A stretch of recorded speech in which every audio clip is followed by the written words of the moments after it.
تم دونوں کبھی تیار نہیں ہوگے۔ اوشان نے دونوں ہاتھ ہلاتے ہوئے کہا، کاش تم تیار ہو جاتے تو سناجو کا وارث مل سکتا تھا۔ لٹل فادر، ٹائیگر نے کچھ کہنا چاہا مگر روبی پیر پٹکتی ہوئی رہائشی عمارت کی طرف واپس جا چکی تھی۔ میرے بچے، اوشان نے اس کے کندھے پر ہاتھ رکھتے ہوئے کہا، آؤ اپنی روح کو پاک کر لو۔ ٹائیگر کسی بچے کی طرح اوشان کے ساتھ چلنے لگا۔ اوشان اسے ایک ٹیلے کی طرف لے جا رہا تھا۔ ٹائیگر کو یہاں قوت ارادی بڑھانے کے لیے ورزش کرنی تھی۔ اسے یقین تھا کہ وہ اب شاید زندگی بھر آتشی ہتھیاروں کو ہاتھ نہیں لگا سکے گا۔ بہرام بہت بے چینی کے عالم میں کمرے کے اندر ایک دیوار سے دوسری دیوار تک ٹہل رہا تھا۔ اس کے چہرے پر معمول سے بھی زیادہ زردی چھائی ہوئی تھی اور ہونٹوں پر پپڑیاں جمی ہوئی تھی۔ اس کے ہاتھ میں ماسٹر کمپیوٹر کی اگلی ہوئی زرد شیٹ تھی جس پر محض چند سطریں لکھی ہوئی تھی۔ وہ کمرے کے وسط میں ایک بار رکا، اس نے زرد شیٹ پر نظر ڈالی اور پھر بے قراری سے ٹہلنے لگا۔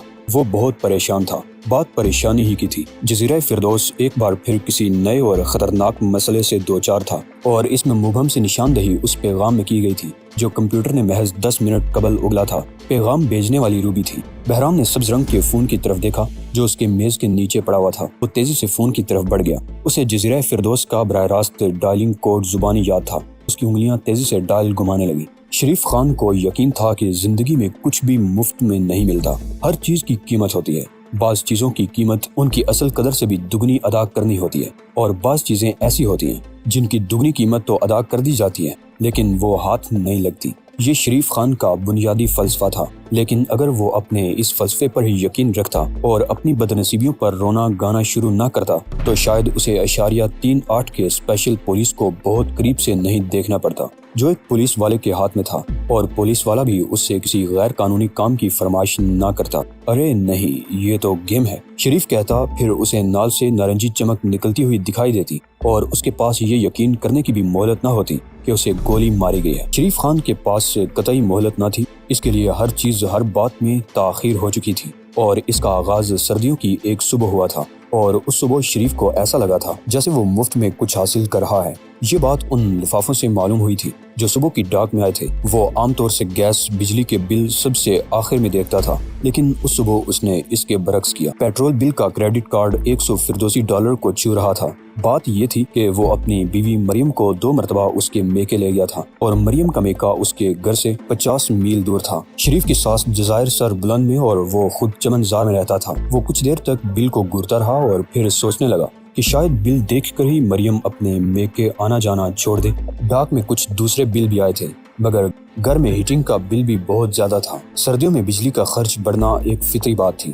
گھر کے کرائے کا بل، میڈیکل انشورنس کے پریمیم کی یاد دہانی کا خط بھی ڈاک میں آیا تھا۔ اس نے تمام بلوں کی رقم ایک جگہ جمع کی اور پھر گھبرا گیا۔ قابل ادائیگی رقم اس کی آمدنی سے $25 زیادہ تھی۔ گھبراہٹ کی وجہ یہ تھی کہ اگر انٹرنل ریونیو کمپیوٹر نے یہ چغلی کر دی کہ وہ آمدنی سے زیادہ اخراجات کرتا ہے تو پوچھ گچھ شروع ہو جائے گی۔ وہ ٹیکسی کا مالک اور اس کا ڈرائیور تھا، قانونی آمدنی اور ٹپ کا حساب کتاب رکھتا تھا۔ ملنے والے پیسے اس نے کبھی انکم ٹیکس کے گوشواروں میں شامل نہیں کیے۔ بعض اوقات وہ سارا دن یہی کام کرتا تھا۔ ایئرپورٹ کے انٹرنیشنل ٹرمینل پر وہ نہ صرف مسافر سے ٹپ لیتا بلکہ اسے کمیشن بھی ملتا۔ اگر مریم کی نوکری نہیں چھوٹتی تو شاید وہ یہ کام کبھی نہ کرتا۔ وہ بلوں کو اس طرح دیکھنے لگا جیسے اس کی مالی حالت کو کینسر ہو گیا ہے۔ اس کی جائز آمدنی واقعی اتنی نہیں تھی کہ وہ گزارا کر سکے، لیکن اپنی خواہشات پوری کرنے کے لیے بے چین سیاح اس کی بڑے نوٹوں سے مدد کرتے رہتے تھے اور یوں اس کی مالی حالت ابتر نہیں ہوئی تھی۔ اس نے انسٹا چارج بل سب سے آخر میں کھولنے کے لیے ایک طرف رکھ دیا تھا۔ وہ اسے تو بونس سیکیورٹی کہا کرتا تھا۔ اس کے وقت وہ اپنے اکاؤنٹ میں موجود رقم سے زیادہ کا چیک کاٹ سکتا تھا اور بینک یہ رقم اوور ڈرافٹ لون کے طور پر دیتا تھا۔ اس نے ایسے کئی چیک کاٹ ڈالے تھے اور پھر جلدی کریڈٹ کی آخری حد کو چھونے لگا تھا اور چیک کیش ہوئے بغیر واپس آنے لگے تھے۔ اس نے انسٹا چارج بل نکالا اور پھر اس کی نظر اس قرضے پر پڑی جو اسے ادا کرنا تھا، $1400۔ لیکن پھر وہ اچھل پڑا۔ اکاؤنٹ کے بیلنس میں منفی $1400 کی بجائے صرف $1400 لکھے ہوئے تھے اور ان کے آگے جمع کا نشان بنا ہوا تھا۔ اوہ! کچھ دیر تک وہ خوشی سے جھومتا رہا تھا، تاہم پھر پژمردہ ہو گیا۔ اسے یقین تھا کہ بینک والے اپنی اس غلطی کو خود ہی پکڑ لیں گے۔ اس نے پہلے یہ سوچا کہ نیک نامی کے لیے خود ہی بینک کو اس غلطی سے مطلع کر دے، لیکن پھر اس نے اسے نظر انداز کرنے کا فیصلہ کیا۔ اس روز جب وہ بینک کے سامنے سے گزرا تو اس کے دل میں یہ شدید خواہش پیدا ہوئی کہ کاش بینک والے اپنی اس غلطی کو کبھی نہ پکڑیں۔ ایک عجیب سی خواہش کے تحت وہ بینک میں داخل ہو گیا۔ اس نے extra charge credit card counter پر پیش کیا اور بیلنس پوچھا۔ پھر اسے بتایا گیا کہ اس کے اکاؤنٹ میں $1475 موجود ہیں۔ وہ دل میں حساب لگانے لگا کہ وہ سیکیورٹی کی گنجائش رکھتے ہوئے $3000 سے بھی زیادہ کا چیک کیش کرا سکتا ہے۔ بینک سے نکلتے ہوئے شریف پسینہ پسینہ ہو رہا تھا۔ وہ اسی بینک کی ایک دوسری برانچ میں گیا۔ وہاں اس نے اکاؤنٹ نمبر دے کر بیلنس پوچھا۔ وہاں سے بھی اسے یہی خوشخبری ملی، بینک نے غلطی کی تھی۔ ممکن ہے یہ غلطی پکڑی جائے، لیکن شریف کے نزدیک یہ اس کی غلطی نہیں، بینک کی غلطی تھی، جس کا بینک ہی کو خمیازہ بھگتنا چاہیے تھا۔ وہ جیل جانے کو تیار بھی نہیں تھا، لہٰذا اس نے قرضے چکائے، مریم کو اچھے سے ہوٹل میں رات کا کھانا کھلایا۔ ابھی اس کے پاس 3000 کا اوور ڈرافٹ باقی تھا، لہٰذا اس نے پورا مہینہ سیٹی بجاتے ہوئے گزارا۔ اگلے مہینے اسے نیا بینک سٹیٹمنٹ ملا۔ شریف کو اس بار اپنی آنکھوں پر یقین نہیں آیا۔ اس بار بھی بیلنس میں $3000 موجود تھے اور وہ $4500 نکال سکتا تھا۔ اس نے $4000 کا چیک لکھا۔ کیشیئر کی کھڑکی پر کھڑا ہوا تو کیشیئر نے اس کی شناخت کی تصدیق کی، لیکن نہ جانے کیوں وہ بینک مینیجر کے پاس چلی گئی۔ شریف کا دل دھک سے رہ گیا، لیکن جب کیشیئر مسکراتی ہوئی واپس آئی تو وہ بھی مسکرانے لگا۔ کون سے نوٹ لیں گے جناب؟ جو بھی مل جائیں، شریف نے اس بار واقعتاً ہنستے ہوئے کہا۔ 10، 20، 50 یا 100 کے؟ وہ بھی شاید اسے چھیڑنے پر تلی ہوئی تھی۔ 100 کے؟ یہ الفاظ بس یوں ہی لاشعوری طور پر شریف کی نوکے زبان سے پھسل گئے۔ شاید اسے 100 کے نوٹ بہت ہی اچھے لگتے تھے، ان کی خوشبو بھی بہت اچھی ہوتی ہے۔ شریف نے خود کو پرسکون رکھنے کی ہر ممکن کوشش کی۔ وہ ایسا ظاہر کر رہا تھا جیسے $4000 اس کے لیے کوئی وقت ہی نہیں رکھتی۔ بینک سے نکل کر اس نے اپنے لیے 3 نئے سوٹ خریدے، باقی تمام قرضے چکائے، ایک نیا ٹیلی ویژن اور ڈیک لیا۔ پھر کچھ سوچ کر اس نے وہ ویڈیو گیم لیا جس کو بچے بہت شوق سے کھیلتے تھے۔ شرفو، تم اتنے پیسے کہاں سے کما رہے ہو؟ ایک روز مریم نے پوچھ لیا۔ شریف یہ سوچنے لگا کہ مریم کتنی بدصورت عورت ہے۔ میں نے تم سے کچھ پوچھا تھا؟ مریم اس بار زور سے چیخی تھی۔ تمہیں اس سے کوئی سروکار نہیں مریم، آم کھاؤ، پیڑ گننے سے کیا فائدہ؟ شریف نے جواب دیا۔ مریم نئے کلر ٹیلی ویژن سیٹ کی طرف پلٹ گئی۔ بہت اچھا ٹی وی ہے شرفو، لیکن کیا تم کوئی غیر قانونی کام کر رہے ہو؟ تم میں تھوڑی بہت عقل بہرحال باقی ہے۔ شریف نے ہنس کر جواب دیا۔ خیر، مریم نے نئے ڈیک پر ہاتھ پھیرتے ہوئے کہا، میری تو یہی خواہش ہے کہ تم دن دگنی رات چگنی ترقی کرتے رہو۔ اگلے ماہ شریف نے نئی کار خرید لی اور اس سے اگلے مہینے پرانی ٹیکسی فروخت کر کے نئی ٹیکسی خریدی۔ اسے ترقی کرنے کی خواہش تھی، لہٰذا اس نے اگلے 2 ماہ میں مزید 2 ٹیکسیاں خرید کر ڈرائیوروں کو ملازم رکھ لیا۔ مزید 1-2 ماہ بعد وہ چمن زار سے شاہراہ گلستان جیسے مہنگے علاقے میں منتقل ہو گیا، لیکن ایسا کرنے سے قبل اس نے ٹیکسیاں فروخت کر دی تھی کیونکہ ڈرائیور اسے بہت تنگ کرنے لگے تھے۔ ایک روز مریم بھی رقم اور بچے لے کر طلاق پر آمادہ ہو گئی۔ اب شاہراہ گلستان کے شاندار اپارٹمنٹ میں شریف تنہا رہنے لگا اور ویڈیو گیمز اس طرح خریدنے لگا جیسے لوگ سگریٹ خریدتے ہوں۔ اسے اب بھی یقین تھا کہ بینک کمپیوٹر مسلسل غلطیاں کر رہا ہے۔ اسے یہ فکر نہیں تھی کہ غلطی کس طرح ہو رہی ہے، کس کی رقم اس کے کھاتے میں ہر مہینے منتقل کی جا رہی ہے۔ اس سال کے آخر تک وہ ہر مہینے ملنے والی اس رقم کو اپنا حق سمجھنے لگا۔ یہ بات بھی اس کے لیے اہم نہیں رہی کہ وہ جتنی رقم خرچ کر دیتا ہے اس سے دگنی رقم اس کے اکاؤنٹ میں جمع ہو جاتی ہے، لیکن پھر اچانک ہی رقم میں کمی ہونے لگی۔ وہ بینک کو احتجاجی فون کرتے کرتے رہ گیا۔ اگلے ماہ رقم اور کم ہو گئی، تبھی اسے پہلا فون موصول ہوا۔ دوسری طرف سے کسی عورت کی نرم و لطیف آواز سنائی دے رہی تھی۔ شریف دل پکڑ کر رہ گیا۔ ہمیں افسوس ہے کہ آپ کے فنڈ میں کمی ہو گئی ہے، کیا آپ اس موضوع پر تبادلہ خیال کے لیے ہم سے ملنا پسند کریں گے جناب؟ عورت بہت احترام سے بات کر رہی تھی۔ میرے فنڈ میں کمی نہیں ہوئی، سب کچھ ٹھیک ٹھاک ہے۔ مسئلہ کیا ہے؟ شریف نے جواب دیا، کچھ بھی نہیں، ہم آپ سے ملاقات کے خواہاں ہیں، کیا آپ مزید رقم حاصل کرنا پسند کریں گے جناب؟ نہیں۔ شریف خان کا دل بیٹھنے لگا، خوف نے اس کے اعصابی نظام پر چھاپا مارا تھا۔ شریف، آواز اب بھی نوچدار تھی، منافقت سے کام مت لو، مجھے منافق ذرا بھی پسند نہیں، ہم سے ملو، ہم تمہیں مزید رقم فراہم کریں گے۔ مگر تم کون ہو؟ شریف خان، تمہیں علم ہے کہ اب تک تم کتنی رقم حاصل کر چکے ہو؟ نوچدار لہجے کی جگہ درست آواز سنائی دی۔ آواز بہرحال اسی عورت کی تھی۔ نہیں، 10,37,000 فردوسی ڈالر۔ عورت نے فوراً جواب دیا۔ باپ رے! شریف خان ہکلانے لگا۔ ہاں شرفو، آواز میں ایک بار پھر کھنک پیدا ہو گئی۔ $10,37,000 میں سوچ بھی نہیں سکتا کہ شریف ہانپنے لگا، لیکن بہرحال اب جواب دہی کا وقت آ گیا تھا۔ عورت نے جو پتہ بتایا تھا وہ محض ایک دفتر نکلا۔ دروازہ کھلا ہوا تھا، کمرے میں محض ایک کرسی تھی جس کا رخ دیوار کی طرف تھا اور دیوار پر کوئی تصویر تک نہیں تھی۔ ایک کمرہ جیل کی کوٹڑی ہی لگ رہا تھا۔ ہیلو شرفو، وہی لوچدار آواز سنائی دی، مگر آواز والی نظر نہیں آئی۔ وہ گھبرا کر ادھر ادھر دیکھنے لگا۔ لاؤڈ سپیکر کی تلاش فضول ہے۔ عورت اس بار ہنس رہی تھی۔ تم نے اب تک بہت اچھی زندگی گزاری ہے، کیوں، کیا خیال ہے؟ ہاں، شریف نے اعتراف کیا۔ اس کے ہاتھ پسیج رہے تھے اور وہ ڈر رہا تھا کہ کہیں یہ عورت $10,37,000 واپس نہ مانگے۔ زندگی کا اچھا دور کبھی ختم نہیں ہونا چاہیے شریف خان۔ عورت کا لہجہ اس مرتبہ بہت سنجیدہ تھا، مگر مجھے یقین ہے کہ رقم اتنی نہیں تھی جتنی تم کہہ رہی ہو۔ شریف نے بڑی ہمت سے کام لیتے ہوئے کہا، صرف $14,000 ہوں گے، لیکن بہرحال میں نے یہ رقم استعمال کی ہے اور اس کا اعتراف کرتا ہوں۔ مجھ پر رحم کرو، ہم دوست بن سکتے ہیں۔ بولو شریف، تم میرے کس کام آ سکتے ہو؟ کوئی بھی کام لے لو۔ وہ اب واقعی گڑ گڑانے لگا تھا۔ شکریہ، عورت ہنس پڑی، لیکن میری خواہش تھی کہ تم مزید مزاحمت کرتے۔ میں مزاحمت ضرور کرتا، لیکن میں جیل جانے سے ڈرتا ہوں۔ شریف نے اعتراف کیا۔ کرسی کے نیچے ٹٹولو، عورت نے حکم دیا۔ ہاتھوں سے وہ بوکھلا گیا۔ ہاں، عورت نے کہا، اتنے مت گھبراؤ۔ شریف نے بہت تیزی سے کرسی کے نیچے ہاتھ ڈال کر ٹٹولا۔ وہ اتنی عجلت میں تھا کہ ایک پھانس بھی انگوٹھے میں چپ گئی۔ کرسی سے ٹیپ سے کوئی چیز چپکی ہوئی تھی۔ اس نے تیزی سے ٹیپ کھینچا، جس کے باعث تصویر کا ایک کونا تھوڑا سا پھٹ بھی گیا۔ تصویر ایک بہت خوبصورت مگر قدرے کالی لڑکی کی تھی۔ اس کا چہرہ کھلا ہوا تھا اور آنکھیں بڑی بڑی تھی۔ یہ روبی ہے، عورت کی آواز سنائی دی۔ 24 سال اس کی عمر ہے، گلستان آباد کے انٹرنیشنل کمپیوٹر ایڈوانسمنٹ سینٹر میں کام کرتی ہے۔ تم لوگ اسے کمپیوٹر سینٹر کہتے ہو۔